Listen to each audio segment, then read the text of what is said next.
Let's listen in. Be under right now, which is a tropical storm warning and storm surge warning, as well as a hurricane watch and a flood watch. Tropical storm winds may start this evening. Our heaviest winds are expected tonight through Thursday morning. We're thinking if you want to focus on a worst possible time frame, what are our worst conditions going to be? Probably 11 to 11, midnight to 12, something like that.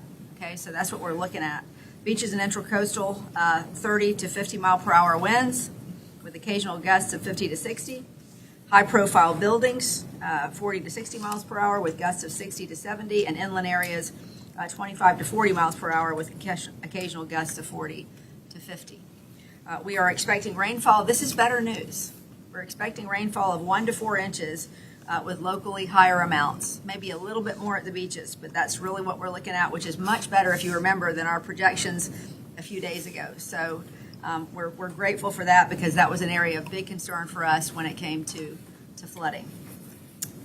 We are also anticipating 2 to 4 feet of storm surge at the beaches along the intracoastal near Butler Boulevard and in flood-prone areas along the St. Johns River, Ortega, Riverside, San Marco, Southampton, St. Nicholas, as well as the Rivault, Trout, and Moncrief waterways. All the regular suspects are going to have some issues with surge. But again, there may be some isolated areas that get a little above that, but we're feeling good about that 2 to 4 feet probably being as bad as it's going to get in most places.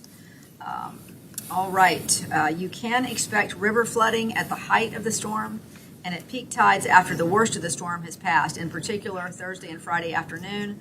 But we will see tidal flooding at high tides going into the weekend and next week. And when I talk about that, I'm really talking about water in the roads. So be very, very careful about where you're driving. We've been reminding you over and over again, as often as we can, please don't drive through waters that you can't tell how deep they are. You can get yourself into trouble that way. But we're not talking about the type of flooding going into the foreseeable future that's going to get into buildings or into homes. That's not what we're looking at. Another reminder that there are life-threatening water conditions at the beach. I was out there this morning, and what we're seeing this morning is obviously the effects of that front that's coming in that's going to help push our storm out.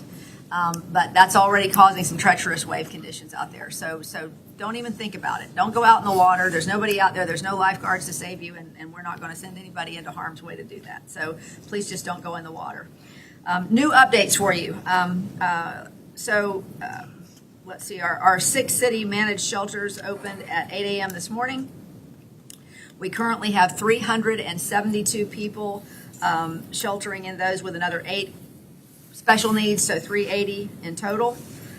We're going to be managing and watching those population levels closely throughout the day, because we have some people who are evacuating up here, coming from South and Central Florida, who are coming up here to Jacksonville. So if at any point those shelters at any of those locations get above 75%, we have another shelter that is available to open in that general area of wherever that shelter that's filled is, should we need it. So we'll monitor that. If those levels get there, then we'll look at opening up to 5 additional shelters, and we have the ability to do more if we need to. So we want to make sure that anybody who's trying to get out of harm's way has a place here in Jacksonville. Our first responder safety briefing was held earlier this morning. Our emergency road access teams, swift water rescue, and urban search and rescue teams are out staging, and they're getting ready to go right now. So we are so grateful to them for all the work they do. It's going to be a couple of very long days for them, and some even more, because they'll be headed out to help others that get more hard hit by these storms. So we're truly, truly grateful for these teams. It's just always such dangerous work when you're dealing with water, and there's going to be a lot of water when it comes to this storm, especially down in the Central Florida area. Electricity, tangled trees, and all that. These teams speak to the collaboration between our partner agencies. I've got to say, it's what I'm always so impressed with every time we have a meeting and we hear what everybody is doing. I wish all of you had the ability to see behind the scenes how much coordination there is in this city, and how much effort goes into that coordination, from JFRD to JSO, JEA, Public Works, JTA. I mean, the coordination is spectacular, and it makes us able to help keep people safe, and we really appreciate that. JSO has 34 officers on the streets for storm duty. There will be another 60 officers on duty tonight as Jacksonville starts to really feel those storm impacts. They'll be patrolling roadways, hotels, gas stations, and the parking garages that we have open. And we're really grateful for that support. The Florida Highway Patrol has been clearing abandoned vehicles. I know we got a question about the roadways yesterday because we've got so many people evacuating. There are going to be people who are breaking down on the highway and fender benders and all that. So the Florida Highway Patrol has been clearing abandoned vehicles and other issues and making sure our highways are clear as there are, again, evacuees from some of those other counties coming up. We ask you again, though, to please stay off the interstates if at all possible so that evacuees can get to where they're going and our first responders can get set up for the storm. It's so very important that if you don't have to be on the roadways today, just don't. Go ahead and stay home. I know most of you have that opportunity, or at least I hope most of you have that opportunity. I received a question yesterday about the construction cranes downtown where the Four Seasons is going up. They are currently tied down. That's what they do with those during a storm. They tie them down, and the winds that we receive would have to be much higher for those to be an issue in terms of collapse. So we feel good. We feel good about that, and thank you for that question. We're proud to report that JEA was able to secure some more contract line crews. They now have 59 contract line crews. That's 223 additional people to support all of our 24 JEA line crews that will be out repairing power lines when it is safe to do so. So that actually puts us, we started this process at a big deficit because so many line crews are spread out in other areas of Florida, in South and North Carolina, and places that were hard hit by the previous storm. But now we have 118% of the contract crew levels we had during Helene. When we had 50 crews. So kudos to JEA for that hard work of getting those crews all together.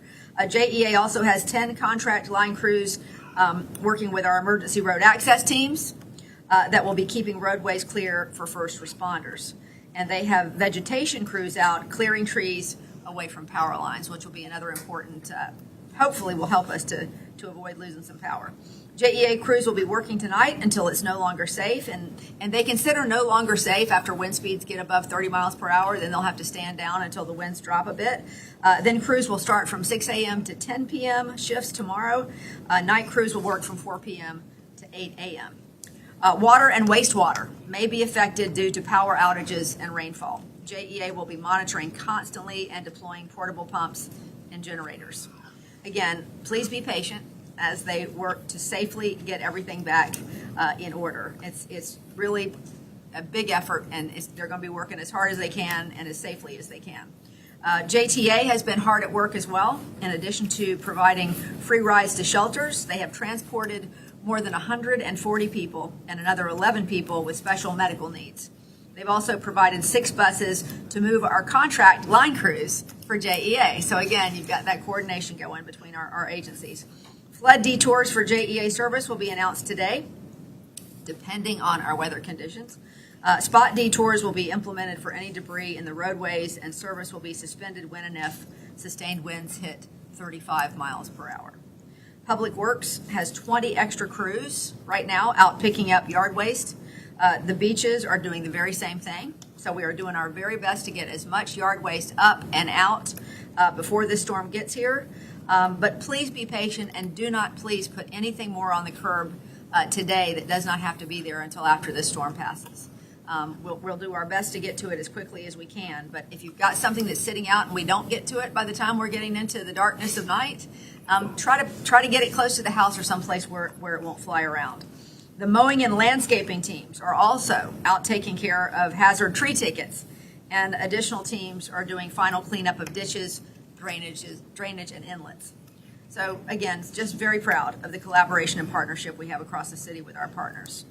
We really get better and better with each one of these storms, which in some ways, as much as we have had issues, and we have had issues, but they really have been dress rehearsals for us for the day that we are in a situation like the folks in the central area in Tampa are in right now, and we're going to be ready.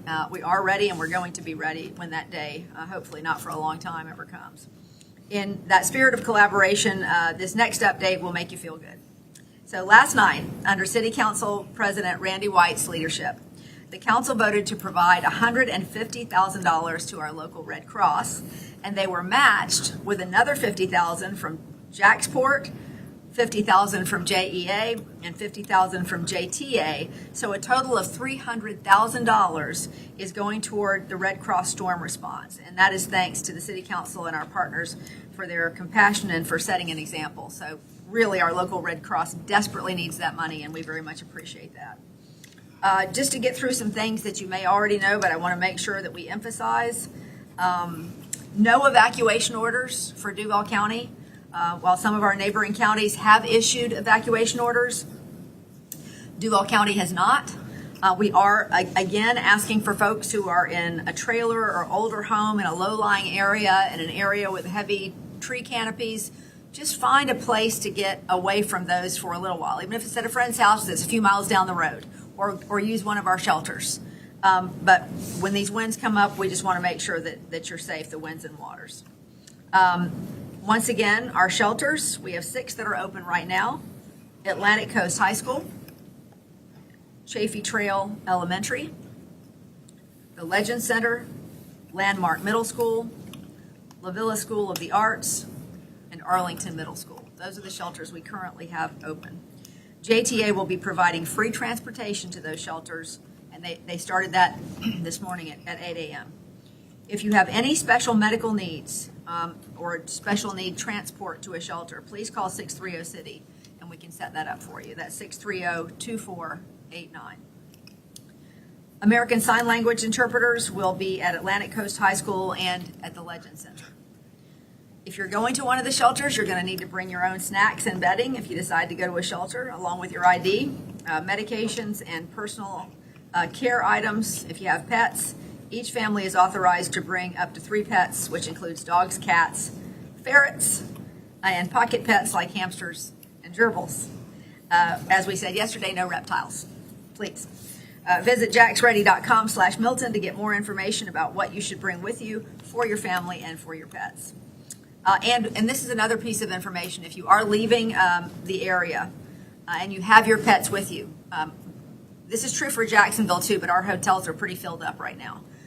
Many of the hotels are relaxing their pet policies so that you can bring your pets with you to hotels. So if you have to go outside of the area, you will be able to very likely bring your pets with you to those hotels because they're relaxing those policies so you can do so. Let's see.